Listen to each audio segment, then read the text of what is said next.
ආකාරයෙන් නමලා ටයි එකට පහලින් අත් දෙකින්ම අල්ලගෙන අපේ පැත්තට ඇද ගන්න. දැන් ලොකුවට ඇද ගන්න යන්න එපා. උදරයට ලොකු තෙරපීමක් වෙනවා නම් පුළුවන් මට්ටමේ ළඟට ගත්තා.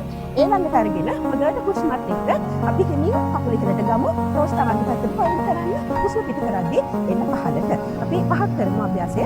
1 down 2 down 3 down 4 down 5 down. ඊට පස්සේ පුළුවන් නම් මේ කකුල යටිපතුලයි දණු හිසයි අතරින් සපෝට් කරගෙන හරව ගන්න. අපි දකුණු කකුල ගන්න නම් මම හරව ගත්තා.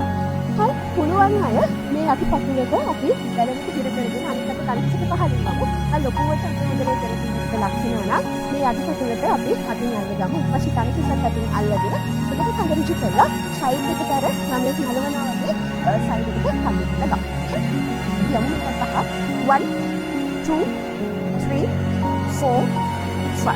හරි මේක අපිට හිමින් නිදහස් කරලා ඊට අපි යමු අපිට ගම් කිසිදාමි වෙනවා කලින් පහලින් දෙකේ නල්ලගත්තා. එතකොට හුස්මත් එක්ක කකුල් ඉහළට ගමු. ටෝස් අපේ පැත්තට පොයින්ට් කරා හුස්ම පිට කරද්දී පහළට ගමු. පහළට යමු. 1 2 3 4 5. ඊට පස්සේ හිමින් මේ කකුල හරියට අපි හරව ගන්න අපේ සයිඩ් එකට යටිපතුලයි දණු හිසයි අදින් සපෝට් කරනවා. අල්ලගත්තා. ඒක සයිඩ් එකට අල්ල කරා.